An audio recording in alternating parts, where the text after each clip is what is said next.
We're gonna go ahead and get the car running and put it in gear and make sure the tires and everything are turning in forward and turning in reverse.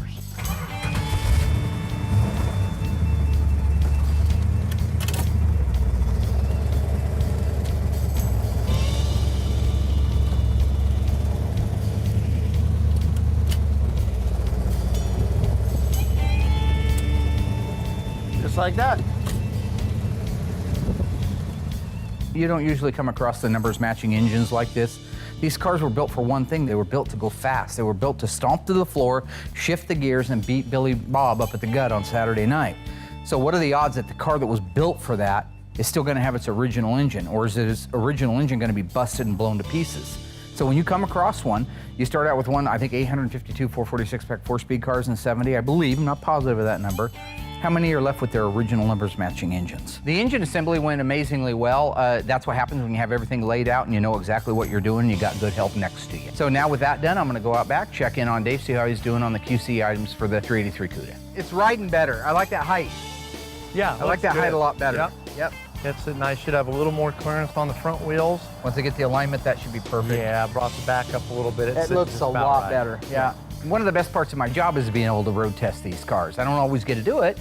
Sometimes these cars, the minute we're done, especially in the past, we'd be done on the day that it's supposed to go away, so I didn't get a chance to drive them. In this particular case, I do, so I'm excited to go do that. And of course, you know, when you're test driving a car, I think that one of the fundamental things that has to be done is squawking the tires, schnorking them.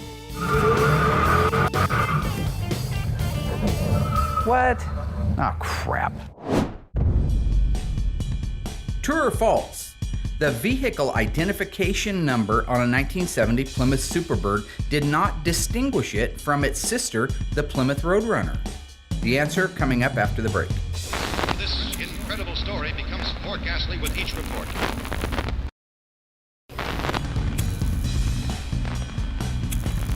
So, true or false? The vehicle identification number on the Plymouth Superbird did not distinguish it from its sister, the Roadrunner. The answer is true. In 1970, the Plymouth Roadrunner, the standard Roadrunner, was not available with a 440 375 horsepower Super Commando engine. It was only available in the Superbird. So if you look at the fifth digit and you have a U, that is what distinguishes it as a Superbird. No other specific character says it's a real NASCAR. This incredible story becomes more ghastly with each report.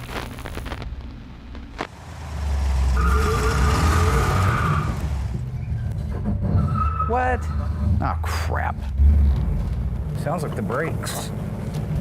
Well, I mean, the engine runs great. When I did my burnout, it looks like it might have, my initial thought is anything can happen. There's 450,000 moving parts inside of a car.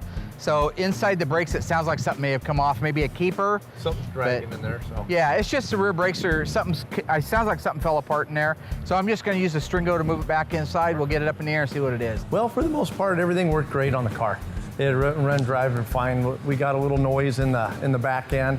I think it's a brake part or something that came apart. So we're gonna get the wheel off of it and take a look at it. And that's what happens, and that's why we road test them, is to find out problems, you know, before the customer has them. Dave has been doing a fantastic job. We're nearly out of the woods. Couple little faux pas inside the brakes. We'll fix that. We'll be ready for tomorrow morning. That's it.